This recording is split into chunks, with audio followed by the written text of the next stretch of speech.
Advisors, stop scrolling and lean in. Today's guest believes generosity isn't just a virtue, it's gravitational force that holds our planet, our relationships, and our businesses together. He's the founder of New Dimensions International, the author of The Searching for Father, and the living proof that life is for living and it starts with giving. So please welcome Mark to the show. Mark, it is great to have you on The Advisor with Stacey Chillemi. Take a moment to say hello and share how giving has become the core element of everything you do. Well, good morning. How's everybody doing? And I just wanted to say one thing, Stacey. The accolades and marvelous reviews that you received, which really speak to wisdom, authenticity, and consistency. Those are tremendous character traits, and I loved listening to your podcast and everything. So I just want to say thank you for allowing me to be here, and I mean that from my heart. So, but let me just kind of jump right in and talk a little bit about who I am and where I've been. So I was born and raised in Southern California. I'm one of five siblings. So I have a brother 10 years older than me, a brother 8 years older than me, a brother 5 years older than me, and a little sister that was 3 years younger than me. In 1964, and my mom and dad left for dinner one evening, and about 15 minutes from our home, they were both killed tragically. And so life became really kind of scary, to be quite honest, for an 8-year-old. My mother's mother, who was 64 and widowed at the time, came and pleaded with the courts to keep us all five together, and the courts agreed with that. And so I had a wonderful grandmother who made a huge impact on me.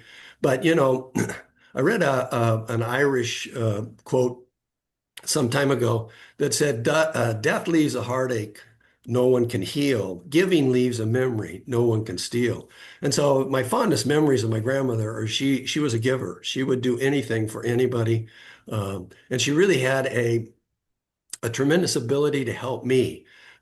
Maybe more so than my other siblings. My two older brothers were pretty set on where they were going to go, what they were going to do in life.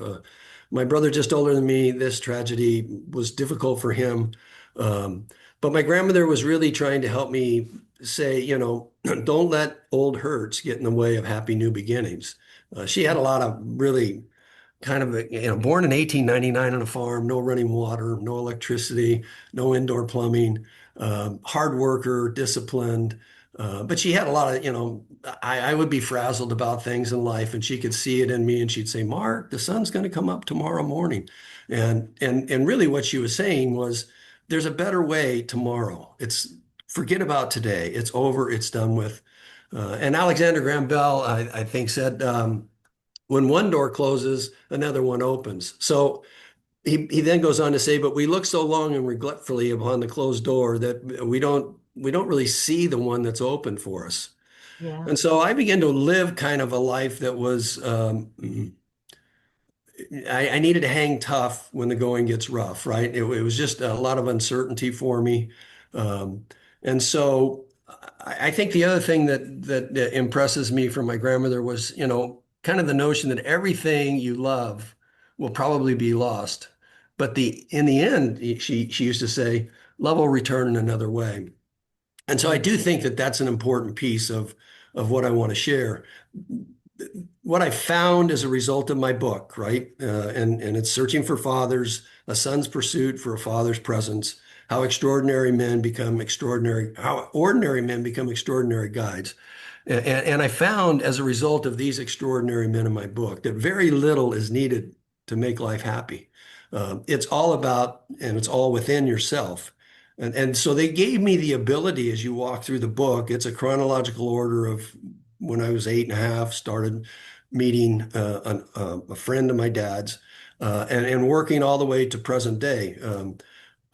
These men have helped me see, know, understand, experience, and live that truth in my way of thinking.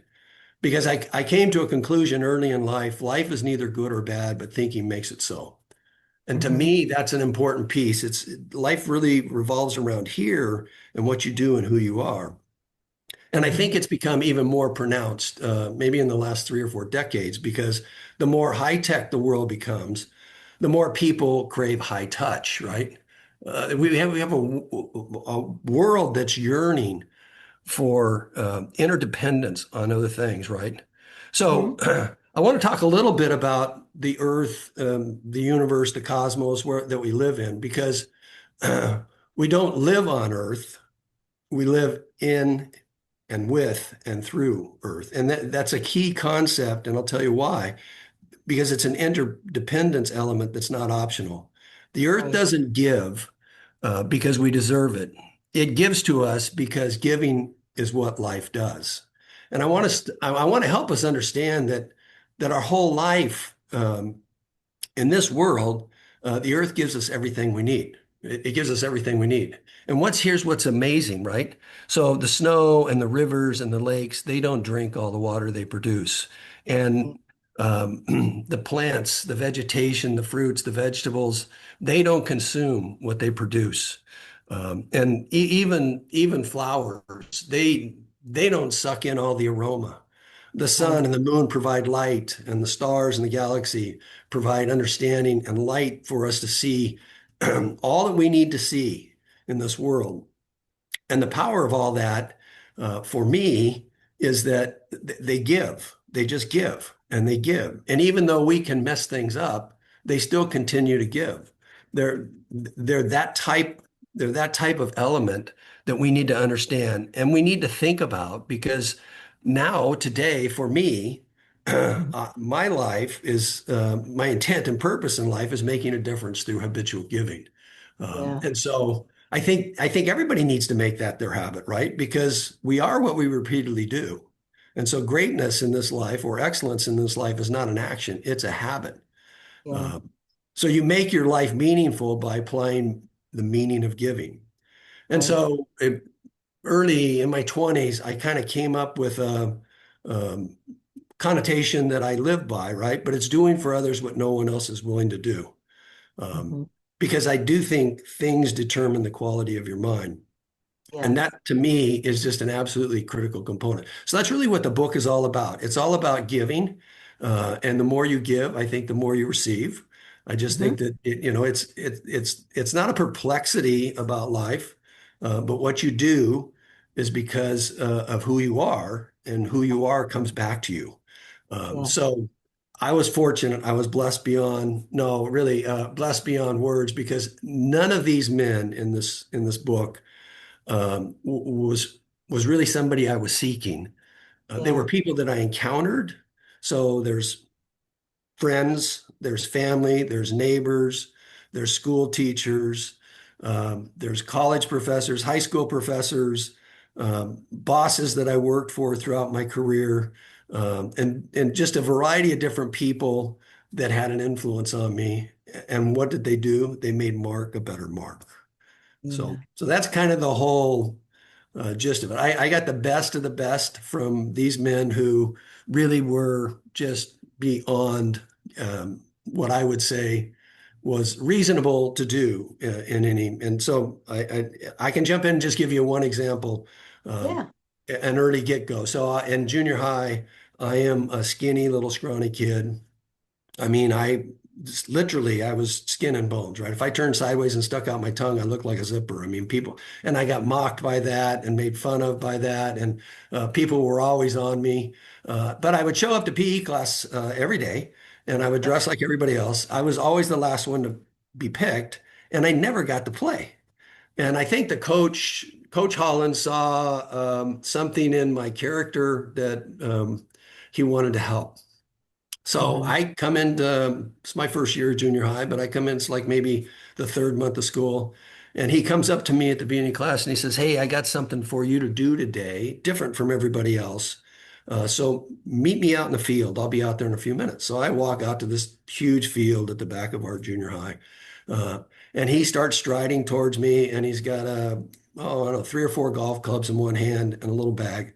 And he puts the golf clubs down and drops some balls and he says, "Now I'm going to show you how to golf." And he says, I think you have potential. I said, "Really?" He goes, "Yeah, yeah, I think you have potential because golf doesn't really require strength or prowess or size or skill or ability. Golf is really all about being able to practice regularly, because practice doesn't make perfect, Mark, but practice makes permanent. And he says, Yes. and you can develop a skill here. And I said, okay. We went through some things. Anyway, I it became my habit. I would walk to his office. I'd get the clubs. I'd get the balls. I'd go out in the field, and he would come out and he would work with me, spend maybe 10 minutes with me, and then he'd go back to the rest of the class. When the session ended, I saw everybody going in. I'd collect everything. I'd bring them back, drop them off. The shocking fact, and this is really shocking, is at the end of that school year, he brought me a set of clubs. And he said, "These are for you, Mark. I'm giving these to you." Now, there's some responsibility.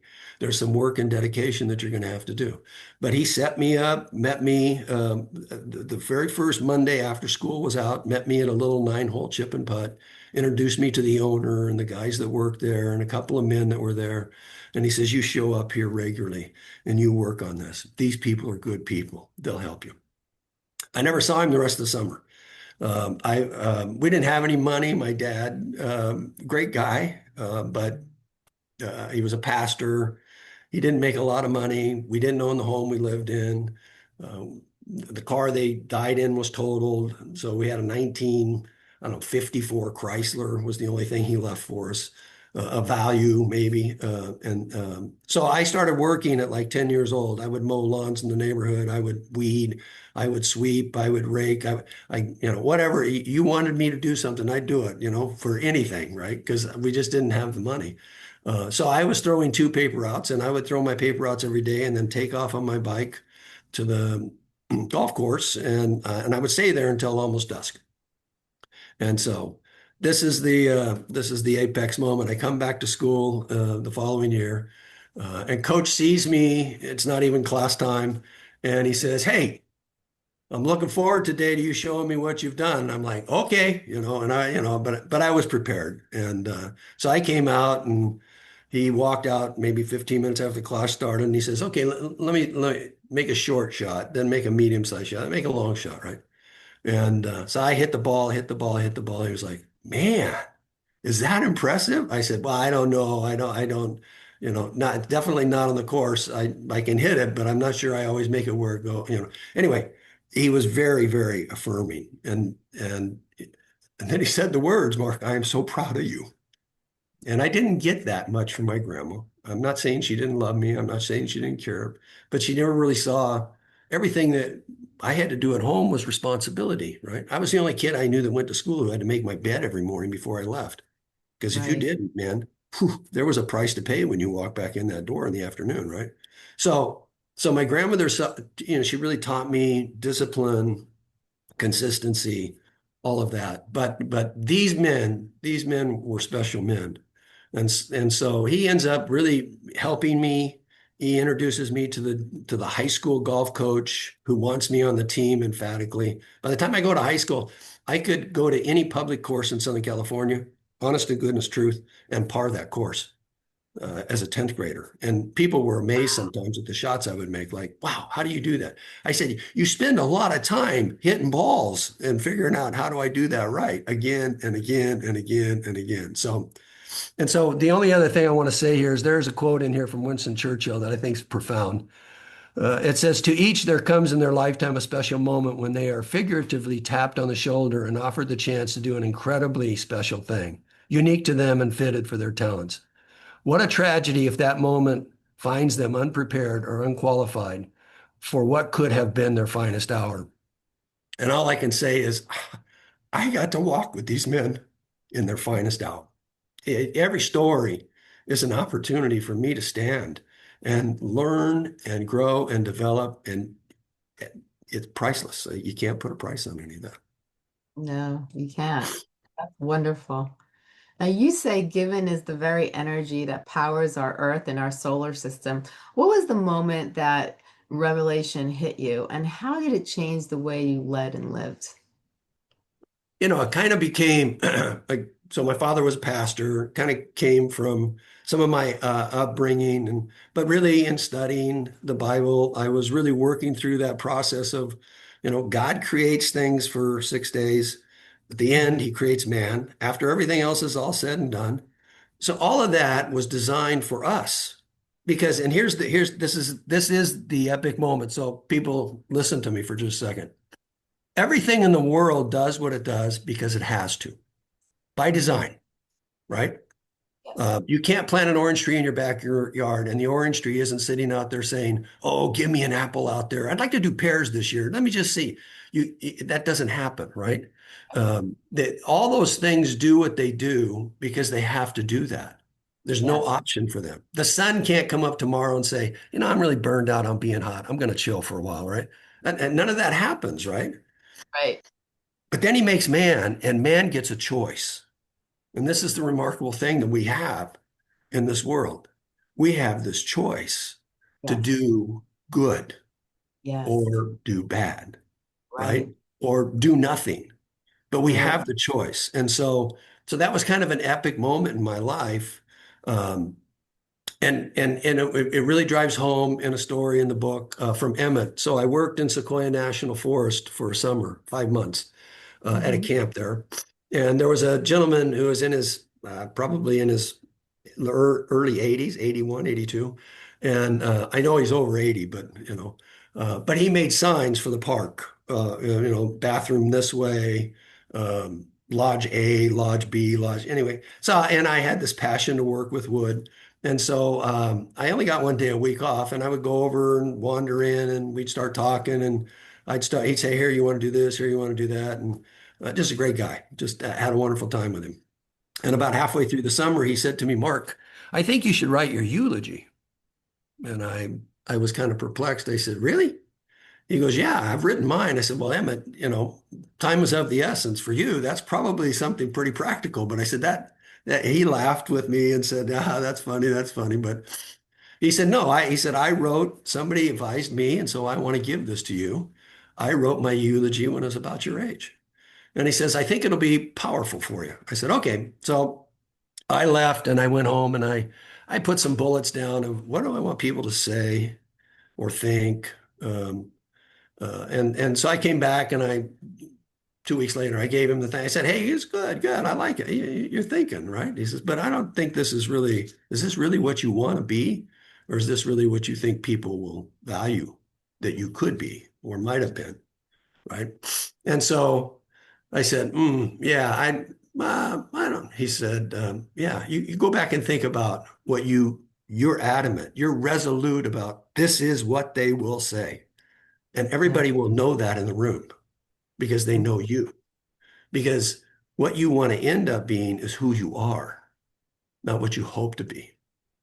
And so I went back and I worked on that, and I did put some time into it. I told him, I said, "This is becoming much more of work." And he says, "Yeah, that's life, right? You work, right? You work at things, you work at things, you work at things. Like I work at signs and you work on signs with me." And I said, "Okay." So I brought it back. He read through it. He says, much better, much better. Not that I'm judging you, but much better because I think now you're hitting the essence. He says, "Now here's the value, Mark. Every time you have a major decision to make in life, you go back and read this. And if what your decision says isn't in this, you don't do it."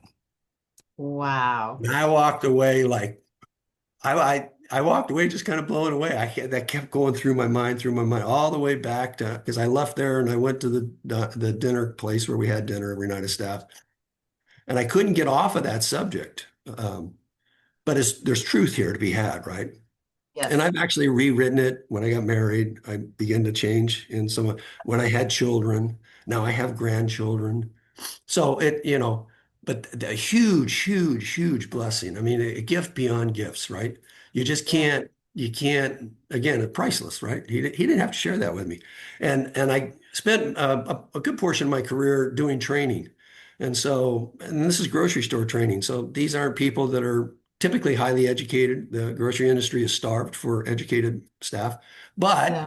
But I gave people this as a project in some of the courses I taught, right?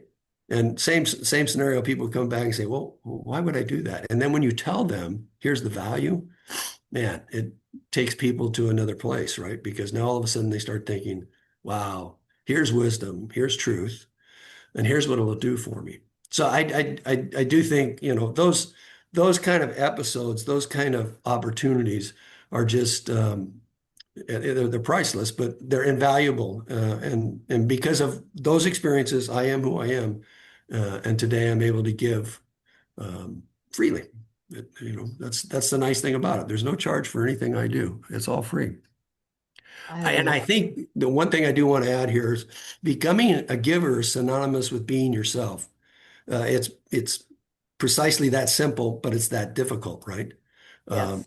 because because life is complicated. It's for me, much of life is paradoxical, and Mhm. so it, it it's difficult at times, but it's simple at times. But this whole thing about change in your life, you can bring about substantial change. I've taken all the tests about what kind of person I am and how I behave typically, and how you know, and all that's good and well.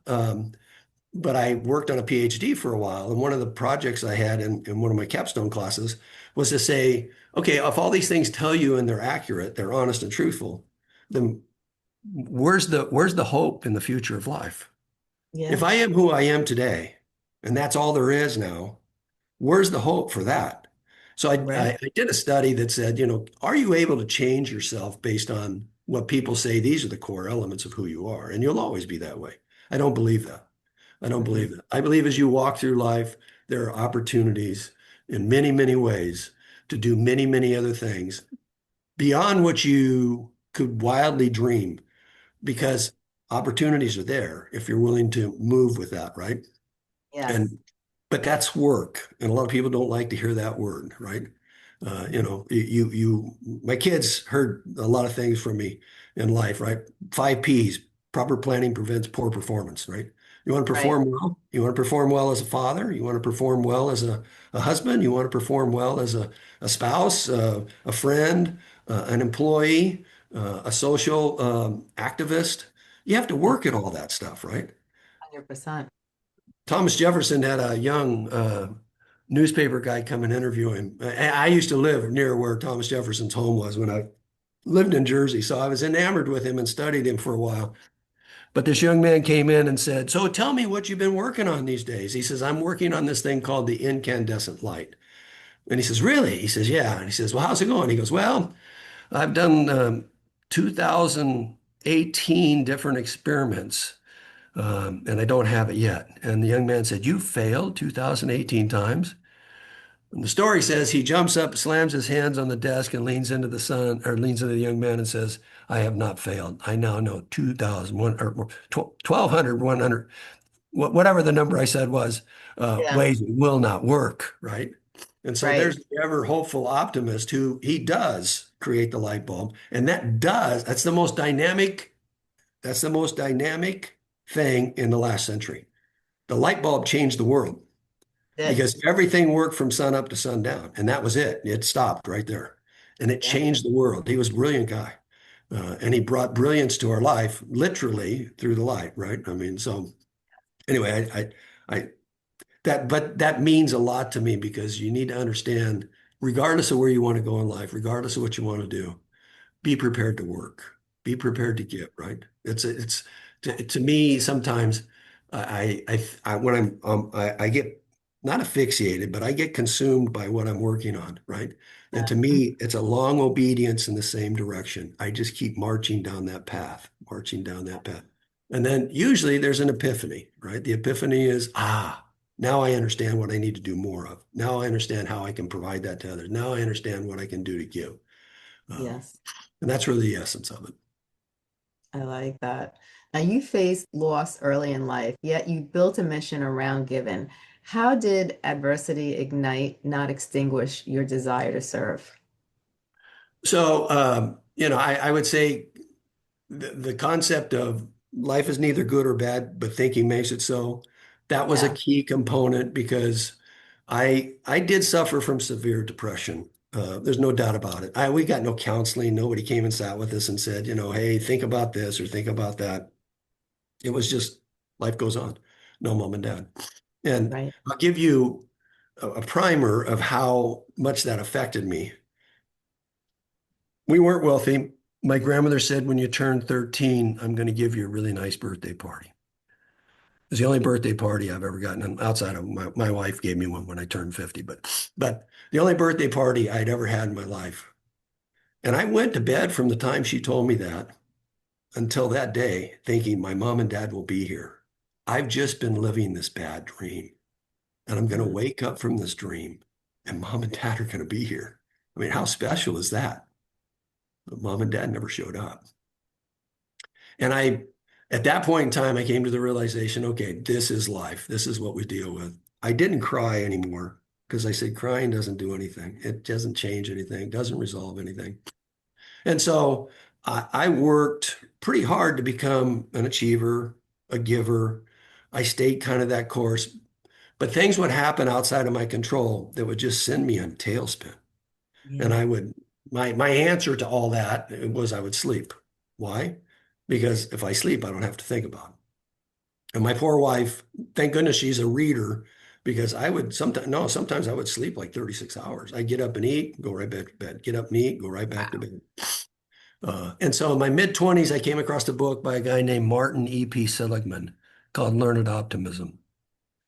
If you've got problems with depression, I would tell anybody, read the book. You can take the test online. They have it for kids now. He's a brilliant guy.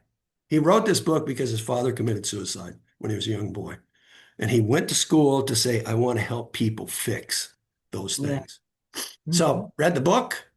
Thank goodness we didn't own a gun because I think the way I scored on the test was like, oh my goodness, I can't even bear to look at these numbers, right?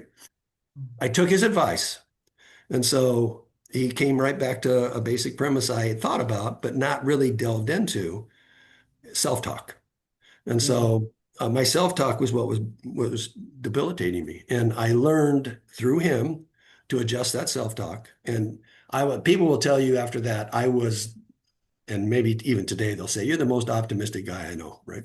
I was doing training sessions at a company. I spoke to 23,000 people with these training sessions to help improve the company. And I got the catch title, he's Dr. Feelgood. And I thought that was pretty funny. I thought, well, I don't know if I'm Dr. Feelgood, but what I was doing was I was giving people hope and a resiliency factor if we can make this work. We can make this a better place tomorrow. We can do the right things. And so that whole concept of doing for others what no one else is willing to do was really a mantra during that time, right? You figure out what you can do for anybody, and they will love you for life. They will love Yeah. you for life. And that's where it becomes a hard line of being able to say no, right? And sometimes no is not the answer. I do believe yes is a more difficult answer than no, because yes requires me to be then Yes. there, present and involved, right? I now have to do something, as you know, every time you say yes, you have to do something, right? But so it's kind of that fine line, and that's where wisdom comes in. And I believe wisdom provides you insights and the ability to be able to say, no, I can't do this, right? It's the brother just older than me. I helped him. He lived beyond his means his whole life. I helped him financially. I helped him financially. And then I had 4 kids. And all of a sudden I said, why am I giving you the money? I've got kids that I want to invest in. I've got a future there. I've got things I need to do. And so I had to tell him no. And that was Right. a little bit of a shock for him. Still love him, still care about him, still willing to listen to him, still willing to help him, but just not monetarily, right? It just because it was just a black hole. He'd say he'd pay me back, and then he'd give me $100, and then he'd say, "Well, I paid you back for that." I said, "No, you gave me 100 of 1,000, and said you'd give me more." He goes, "Wow, I did give you money back." I'm like, "Wow." I don't understand that. I said, the bank's not going to take that. They'll just come and foreclose on your house, right? You don't give. Anyway, I don't want to make light of that in that regard, but I do think there is that opportunity, and so it's really moving forward. What does that mean for us? And I do believe, if you're a giver, um, it's important that you also are able to look at the other side of the spectrum and you become a receiver. So there's Yeah. opportunities for us every day. I wake up every morning, my thoughts are around, God, what do you have in store for me today? Where can Yeah. I give somewhere, right? And again, this is a prime example. I was living in Jersey, actually. I lived in a place called Sparta. Neighborhood was beautiful. All the homes were set 75 yards from the street. Mm-hmm. Magnificent neighborhood. You drive through there and you think, wow, this is really cool, right? The first time you have to shovel that 75 yards from the street to your house, He said, this was crazy. I don't know what they were thinking when they did this, right? Because this is a Right. long way to shovel. Yeah. So I'm coming home from work in the evening, and I knew that the neighbor across the street, he was an executive. He was out traveling. We had talked earlier in the week. So it's trash night. We had to drag our barrels down to the curb. So I thought, oh shoot, I should take those in for Cheryl. She shouldn't have to come out here and do this. So I parked the car in the driveway, went down, put her barrels up at the front of the house. I started to walk back across the street. I lived on a cul-de-sac. There was just 6 homes there, right? And I Yeah. noticed somebody else's barrels were out, and I thought, oh, come on, man. Be a giver. If you're going to be a giver, right? Let's do it all, right? So I took their barrels up. Over the course of the next 2, 3 months, I do that every time trash day comes. If somebody's barrels are out, I take them up, right? We get together as a group of 6 couples for Christmas. And the big hubbub is who's the guy that's taking or who's the person taking in all the trash cans, right? And I'm like, who's the taking in your trash cans? Nobody's taking in my trash cans. Oh, come on. Somebody's never taken yours in. I said, no, nobody's taking mine in. I don't know what you guys are talking about, right? So I, I didn't do it for accolades. I didn't do it for, I just did it because I thought this is a value. Um, so, but I think I provoked enough conversation around the whole thing that people started watching. And so, honest to goodness, about 3 weeks later, I'm out of town on a business trip. And I call my wife that evening and she says, hey, guess what happened today? I'm like, what? And I'm thinking my kids, like, what happened, right? Somebody brought our trash barrels up. I'm like, you got to be kidding me. She goes, no. And I was like shocked. She's like, I kept asking the kids, none of you brought them up. No, no, no. So, and then 2 weeks later, I get a thank you card in the mailbox, um, and said, to the trash guy, we love you, right? And no, no, no, no, no, no, no. And then a gift card. And I'm telling my wife, this is not why I did this. This is not, but this is what life provides to us, right? Right. Right. I'm out walking and I walk pretty regularly. I think I have pretty stringent habits, right? Because habits are a value and habits breed habits, right? So Mhm. I'm walking down the road here a couple weeks ago, and this girl's trying to change a flat tire. And, as I'm approaching, I'm thinking, oh my word, she's tightening the nuts. She's not loosening them. She's going the wrong direction. So I stop and I say hi. And she goes, oh, hi. And she's out of breath and she's all, ah. And I said, it works better when you go the other way. If you go to the right, you'll take them off. You go to the left, they ain't going nowhere. She goes, what? I said, yeah, yeah. So then I walked over and she must have been working this one, the first one I tried, for a long, long time because I was stressing trying to get it loose. But I finally got it loose. And then I said, what's the other one you've been touching? Well, mostly that one. I got that one loose. And I said, see? She goes, oh, that is like amazing. I said, no, that's a fact of physical law, right? It goes on this way, it comes off this way, right? Um, so we both laughed a little bit about that. And I said, well, you want me to help you? She says, no, no, no, no. I called my boyfriend. He's coming. But I'm so glad you stopped me and showed me that because she says, now I can feel really good I know what I'm doing, right? But I need him here. It's better for him to come and do it for me. I said, oh, okay. Well, enjoy your evening, right? And I just took off walking. So, but who would have ever guessed I would have the opportunity to have that kind of encounter, right? And Yeah. so it's just choices, right? It's Oh, time, yeah. energy, or emotions. And if you're willing to give the time or your energy, or maybe have to listen and become emotionally engaged in a conversation, um, it's priceless It because is. people don't get that most days, right? I used to tell Yeah. people all the time, I said, you come here to work and I want to make sure I give you what you don't get at home because you go home and there's no time for people to listen to you. There's no time. You got kids, you got dinner, you got this, you got that. You guys that work, you got things about work that plague your mind or things you're thinking about. And you got other responsibilities and things that you'd like to do. And you need some quiet time. So let me give that to you. Right. I love that. I love that so much. Now, what have you learned spiritually and practically about how generosity creates momentum in teams and organizations? I would say, I would say helping people become more effective at what they do, whatever that Hmm. is really, really powerful. And so I could stand up in front of any group today, anywhere in the world, and tell them emphatically, I'm going to share things with you that are so important, you can take them home and use them tonight. Friendships, social relationships, public civic groups that you're involved with, your family, um, you, everything I'm going to talk about. Oh, you can apply all these at work too, and they're valuable. But it's crazy for me to tell you this is the way you need to behave when you come to work, because the Right. chances are you're not going to do that unless you make it a habit. And you're Yeah. not going to make a habit unless you find it valuable for everything you do. And when you find those habits that are valuable for everything you do, those are gems that you'll never let go of, right? So we can talk about communication. We can talk about um, having to solve problem solving. We can talk about confrontation. All those things that I would talk about, everything I would say, all are about life wherever you go. And I Hmm. really did get people to kind of lean into that because they think, well, if I could get better at home, that would be cool. Yeah. And guess what? You'll see the practicality and the value of it, and you'll begin to do that at work more because you know it works. You know there's value there, right? So, Exactly. it's kind of the basic premise of people don't care how much you know until they know how much you care. And when you Yeah. care for people, and that can be in a lot of different ways. It can be in taking in trash cans. It can be in giving them money. It could be doing an errand for them that they don't have the time to do. It can be sitting down and helping counsel or think through. Or there's times when I've had to just sit and listen. Yeah. I don't have an answer. I'm sorry, but I Hmm. hear what you're saying and I agree with you, right? So I think there's, in organizations, it was very powerful for me to do that. Uh, Yeah. and and I met my son moved to Denver. I've stayed in touch with a guy that I worked with in New York City because I worked for Dean and DeLuca in New York for about 3 years.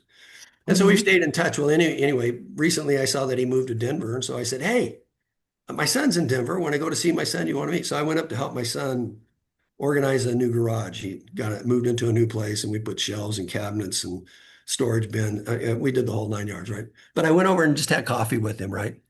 And I mean, how priceless is life when you can sit with somebody and he said, I think back when I was such a young kid and you just took time. And he said, you were so patient and you questioned me, but then you helped me see the answers a lot of times.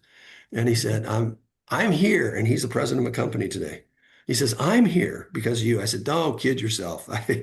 Let's not say you're here because of me. I said, you're here because of what you did. He goes, but you were the help, the support, and give me and encourage and those are priceless moments in life. That's all I can tell you. That's Oh, all I it can is. tell you. It's so true. How do you balance the healthy profit with sacred generosity? Like, what metrics do you track to keep both of them thriving? So, profits are a result of actions. That's all, right? And so, I, I, I think when people, as I said before, know you really care, they'll give you more than they would if they didn't think you did care, right? But Right. it's the gamut. It's knowing when to open the purse strings and dump some coins a person's direction. Money's not the answer, but Yeah. but it is a piece of some of the things you might consider doing, right? Um, Right. but yeah, profits are important. There's no doubt about it. That's what sustains the company. It's what helps it grow. Right. So you need profits, and everybody, some people would say it's a shortcoming on my part, but I was really an owner operator. Hmm. I worked whatever area of responsibility I had like it was mine. Right. All right, for the betterment of everyone. My goal in every company I ever walked into was to make this a better place so that when I left, people could say, we're better because he was here, right? Yeah. So that's a part of the process that you have to work through, and you have to be resolute in that, but you have to give. And so a lot of times, again, you have to give in ways that you don't plan on, right? The last company I retired from, we had, well, they still do today. We have 401k there. It's in the top 2% in the nation. You Yeah. as an employee put 9% into your retirement every week. We match 6.5. That's 15.5%. Anybody in the retirement industry will tell you if you're above 12, if you're at 13 or 14, that's nice. We were at 15.5%, right? That Wow. went into your account every week because we paid everybody weekly. You were 100% vested the moment it hit your account. You could quit tomorrow and that was your money.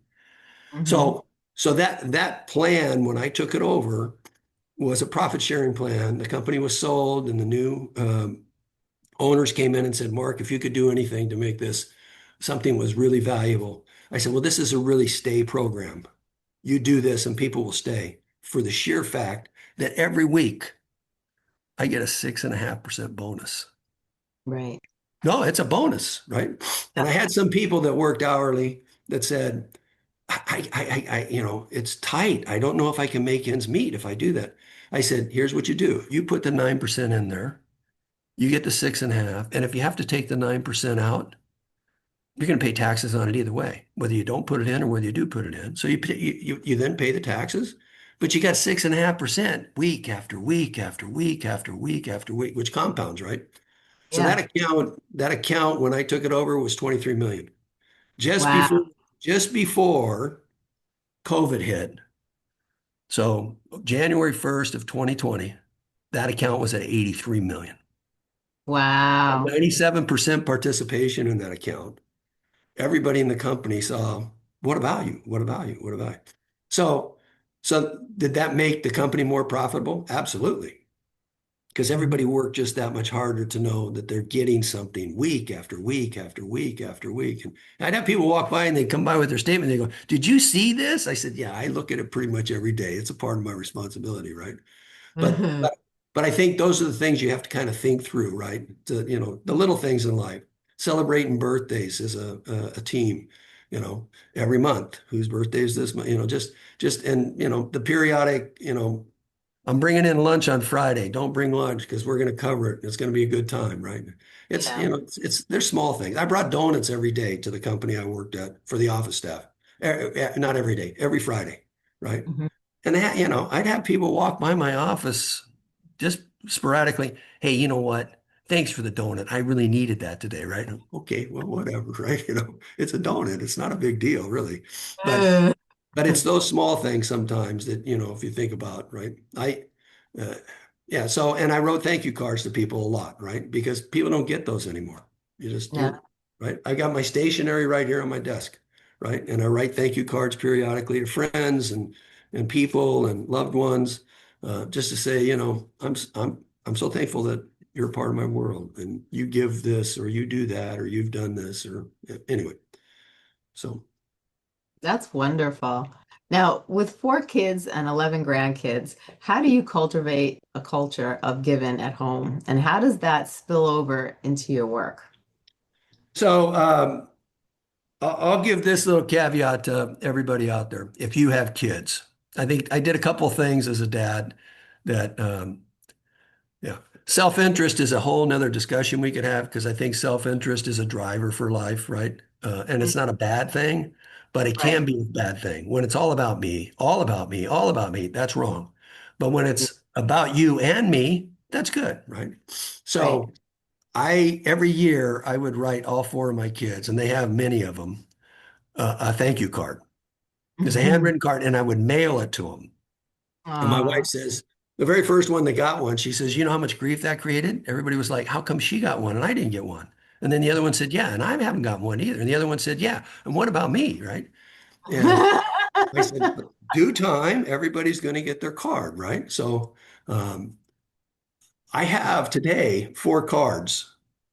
They sat on my desk for decades, one from each of my children thanking me for being their dad. Mm. I go back and read those, and it's a flood of memories. It's a flood of euphoria. It's a flood. They're all very professionally, vocationally successful. They're all well married in the sense this is their soulmate for life. They're all Right. disciplined. They're wonderful people. Um, Mhm. but but I find that giving is still a component piece. Now, this is the epiphany in life, right? They've now accomplished and arrived, and now dad doesn't have to buy all the time, right? Mhm. I mean, the standing comment in my family, and I only had to say, and they'd say, yeah, yeah, we know, Dad. And, did you enjoy this? I'd always say, did you enjoy this? And they'd all say, yeah, this was cool. It was great. Yeah, well, you should. It was free, right? Because Dad footed the bill, right? And so they all know the answer when I say, well, I know it's free, right? But But they pay now. They pay. But I do pay every year around Christmas. We rent an Airbnb because I've got a son in Denver, a daughter in Dallas, and two daughters in Virginia. So I rent a place. Everybody we rotate. Sometimes it's in Denver, sometimes it's near Dallas, sometimes it's in the East Coast near Virginia. So we rotate it so that the buying of flights and all that stuff isn't so bad. But I foot the bill for that week, right? And they'll fight with me now if we go out to dinner or I want to go buy groceries and they'll come running over saying, here's my card, use my card today, right? So there's a blessing from that, and you can see the maturity in what they do and where they've gone. So, but yeah, it's important for us to stay together as a family. So, I have a picture every year of all the grandkids together. So this last year it was 11, a new addition the last year for Christmas, and so we have 6 boys and 5 girls. So. Oh, that's amazing. Now, which story in searching for father best illustrates the living starts of giving and why? So I would have to say, in all honesty, they're all good. Howard Taslitz was a junior college professor, and I was working 6 days a week, and I was working nights, and his classes were only offered in the morning. But everybody told me this is really a great teacher, man. You should take this guy. This is really a great teacher. You'll love this guy's class, right? So I I had a penchant for history, most likely because my grandma told me all the stories of growing up and all Yeah. about the family and her grandfather and his migration from Texas to California and what that took and what it meant. And so um, I had this problem though. I would get into Howard's class and I would invariably go to sleep. Put my head down on my desk for a few minutes to just, catch a few winks, and the next thing you know, I was out, and somebody would bump me or somebody would hit my chair and say, "Hey, hey, hey, class is over." Oh, yeah, yeah, yeah, yeah. And I'd get up and walk out.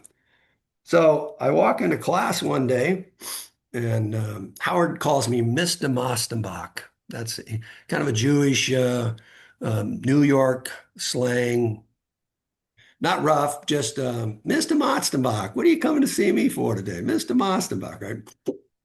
So I walked into class and he goes, "Oh, Mr. Motsenbocker, we're all so glad you're here today. How you doing?" I said, "I'm doing fine." And I went over and sat in my chair. He says, "I've been thinking about you a lot." And he says, it just bothers me to no end to have you come to class and not be comfortable while you're here." And I said, "Okay." And he says, "Come up here for just a second. Come up here." So I walk up there and he says, "I think you show a lot of hard work and tenacity." He says, "I know, maybe this class doesn't, but I know you work 6 nights a week. You work all night, and then you climb in a car and you come here to spend time with me." And he says, "I want you to be comfortable. I really do. I want you to." So he reaches behind, it was a pull down map, and pulls out a robe and says, "Here, you need to put this on because you're sleeping back there. And I know you're not comfortable without a robe on, right?" So I put it on. The class goes hysterical. I put it on.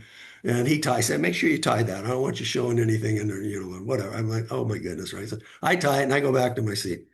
So lesson learned, never fall asleep in Mr. Tassin's class ever again, right? So I mean, if I got to hit myself with pins and needles to stay awake, that's what I'm doing, right? But we Mhm. became very good friends. Very good friends. I would see him about once a month after I left school. Every 2 months or every 3 months, I'd stop by. I gave him Christmas gifts, and he would always say, "You don't have to do this. I'm not buying you anything." I said, That's not the point." I said, "I care about you and I appreciate you." And I bought him a pipe one year, and I thought he was going to cry for a second. Huh, yeah. I said, "I don't know anything about pipes. I got to be honest." But I said, "This guy I work with, his dad smokes pipes, and he invited me over. His dad told me, 'Oh, go get this one. You got to get,'" he met with me. We looked at pipes. He says, I'd get him that pipe. That's a sweet pipe right there." So, and I think he was really kind of caught off guard because he knew that I had spent some money. And so he knew that I was working on my bachelor's and master's in history. And he said, "When you finish, you come see me because I'll get you a job to teach here." Because that was my intention. I was going to quit my grocery job and I was going to become a full-time teacher. So I finished my degree. I got my credential, lifetime credential for the state of California. I went over and knocked on his door. I said, "Hey, check this out." And he was all, "That's exciting. You're gonna come here. You're gonna do some great things here. Let me tell you, son." Right? And I said, "Okay, okay, okay." So I got a call 3 days later from a secretary saying the dean would like to meet you for dinner. And I'm like, "Okay, but dinner will work, right?" Meet the dean. We sit down, we start talking. Now, here's how life works for those people that are givers. This is how it works. Howard gave the comments to the dean. Don Carvallis was his name, and said, "This kid will rock our world." Don says, "Howard thinks very, very highly of you." I said, "Well, I think very, very highly of Howard, right?"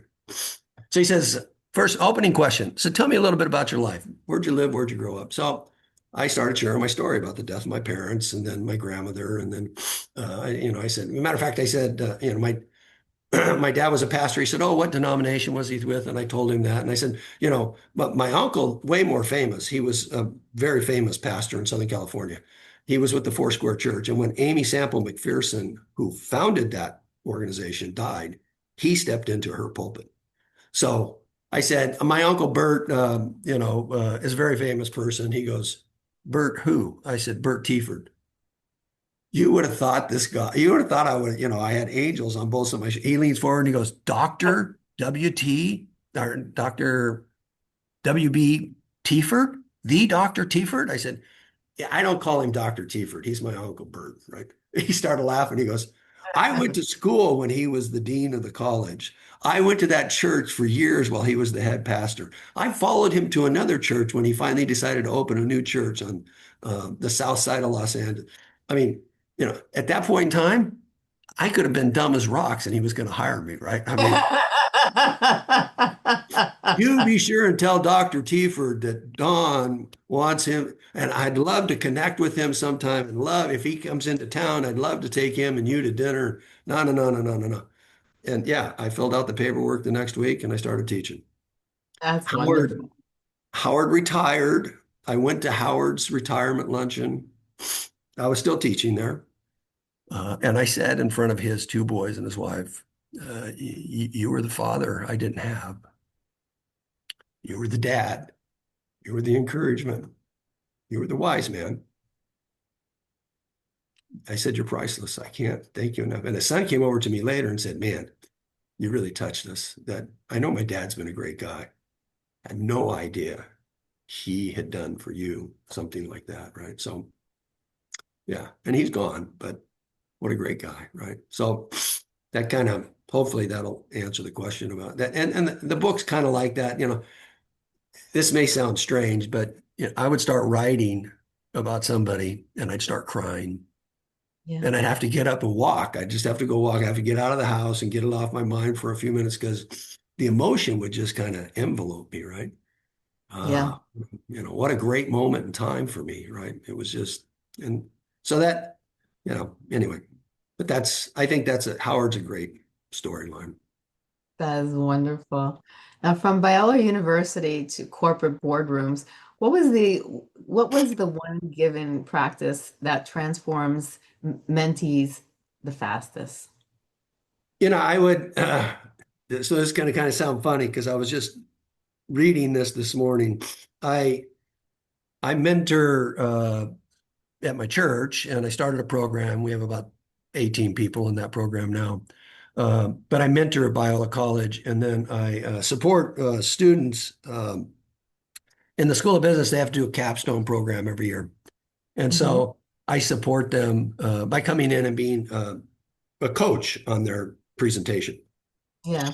And so this last year, you can't, but this is a thank you card. And it actually includes, I don't, nobody's going to see this probably, but it actually includes a thank you from every single one of the students. And, Oh, it's about giving guidance, giving support, telling stories, providing quotes. Um, the slogans you gave me are now on my bedroom mirror as a reminder, right? So uh, it's that kind of thing where I would say it hasn't really been much different, right? I have a student that was from the Czech Republic, and we FaceTimed for the first time. He graduated this year, and we FaceTimed while he was in the Czech Republic to just stay in. He wants to stay in touch. He wants to, and he picks my brain, and he asks great questions. He's a bright young man, and gosh, if I can help him achieve what he hopes to and desires to do, um, I'd be a fool not to do that, right? Right. Oh, I love that. Now, if listeners took one generous step today, what would move the needle the most in their lives and in their communities? So I would say, because I only compete against Mark my whole life. I don't have to compete against you or anybody else. I don't have to be better than you. I just got to Right. be better myself, right? Yeah. So I would say, the whole thing is that you work to enrich yourself. Hmm. And so wise choices, because it's all about choices, are the Yeah. things that will enrich you. So I set goals fairly regularly, and they run the gamut from my ability to play a musical instrument to how much I read to how much time I spend with others to how much time I go and spend with my kids. Um, but I find that habits start in very, very small ways, and then they become incremental, right? Right. So I would say, you know, you need to conscientiously think every day, how can I give to one person today? Just one person. I don't have to do it all day. I don't have to think about it all day. But I got to be there to seize the moment so that this is my finest hour, right? Yeah. And so that's a process, right? But you'll find that as you ingrain that habit, it will become bigger and better and bigger and better and bigger, right? So I now have the flexibility and the wherewithal. I exercised for decades, right? Yeah. Walked usually sometime in the afternoon. Couldn't walk too far, too much because I sweat a lot, right? And I had to go back into work, right? But today I walk somewhere between 32 and 40 miles a week, right? Wow. Yeah, and so, my heart rate's way down, my blood pressure's fantastic, your health is one of the last things people realize, super important. You Yeah. can have all the money in the world, you can have all the friends in the world, you can have all the things in the world, whatever you choose, whatever you want, here in America, above any other place in the world, you can have. Yeah. But your health is absolutely the kicker to longevity. So I tell people start small, just start Mhm. small. And when I say start small, how can I give to somebody in my family today? Yeah. Just make it right there at home. Make it present. Make it people that you see regularly. How can I help with somebody at work? How Hmm. can I help with somebody out in public, right? I went through a phase for a while where I would go and buy gift cards to it's principally McDonald's because there were so many of them, or Jack in the Box, and if somebody was panhandling, I wouldn't give them money. And so, this is saying no. Yeah. I didn't want to give them cash to go buy drugs or go do alcohol. And maybe I'm wrong in thinking that way, but maybe not. I don't know. Right. So I'd give them a gift card and say, here, go get yourself a good meal, right? Um, those weren't random acts of kindness. That's not what I was doing. It was intentional acts Hmm. of giving, right? So there's a big difference between that. You can do random acts of kindness, and that's a great thing. Don't misinterpret what I'm saying. But intentional giving is specific and it's Yes. habitual. It's something that I'm going to do every day because it's what this world does for me every day. Right. And if I don't play with that as a core component, Hmm. I'm not everything I was meant to be because I do Right. believe we are. And I, I don't like to get biblical with people. I don't like to get religiosity in this, right? But Right. Jesus said, for God so loved that he gave. A core Yeah. component to what people believe is the most important thing in life was giving. He gave the Yeah. earth to us. He gave life to us. He gave eternity to us. So those are choices, right? I love it. I love it. Now, can you tell people a little about your book and where they can find your book? Yeah. So the book, it's available on Barnes and Noble online, Books a Million.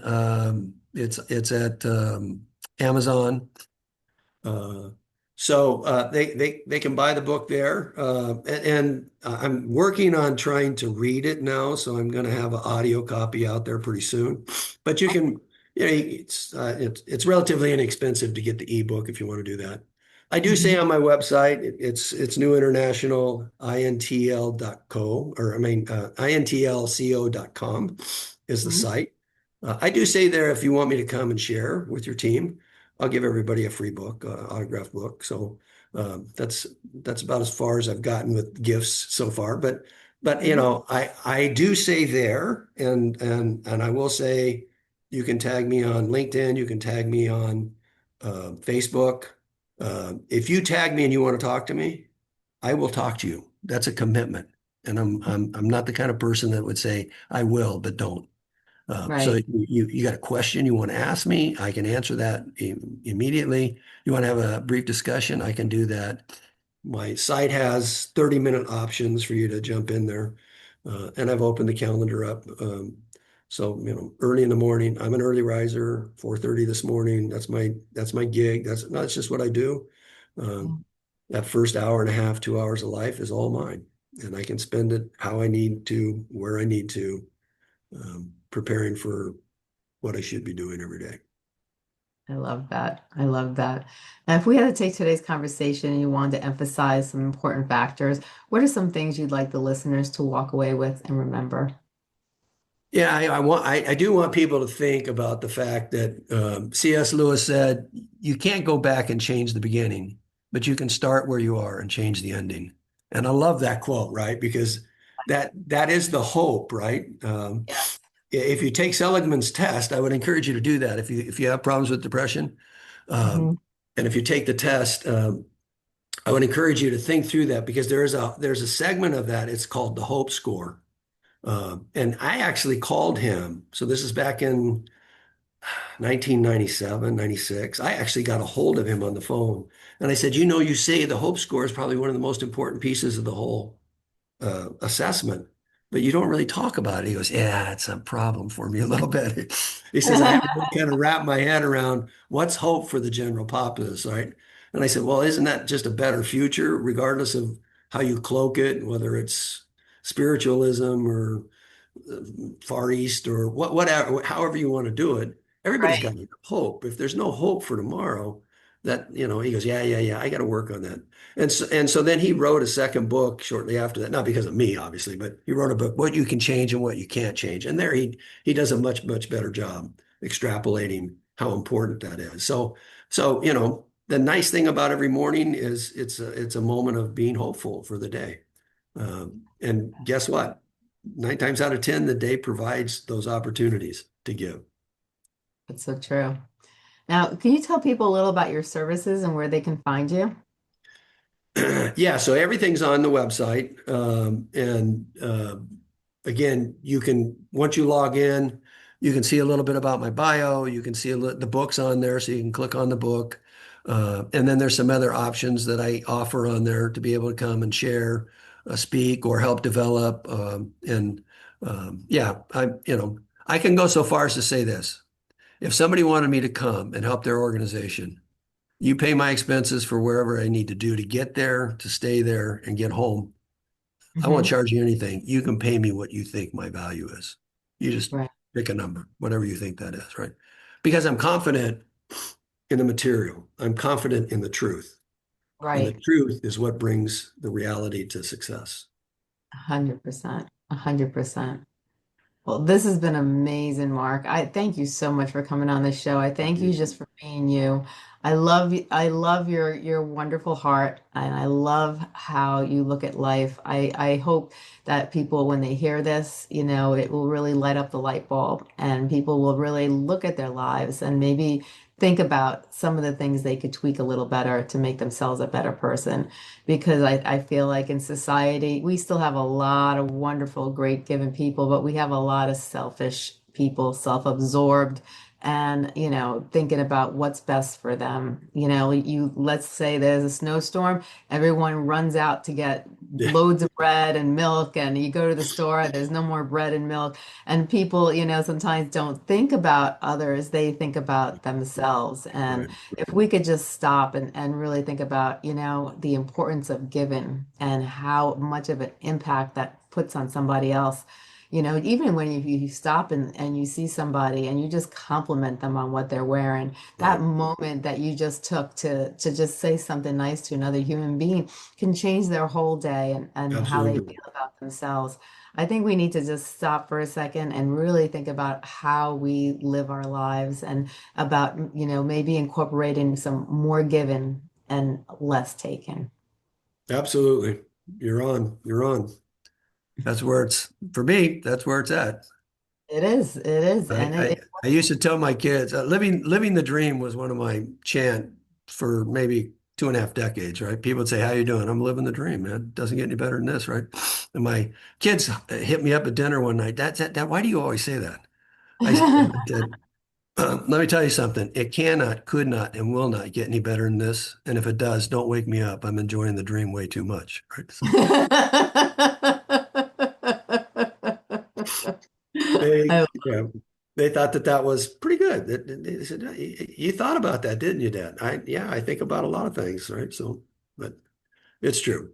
Life is for living and love is for giving. And if you do that, boy, it's a better world. I can tell you that now. 100%. Oh, 100%. Thank you so much, Mark, for being on the show. I really appreciate your time. I appreciate you as a person.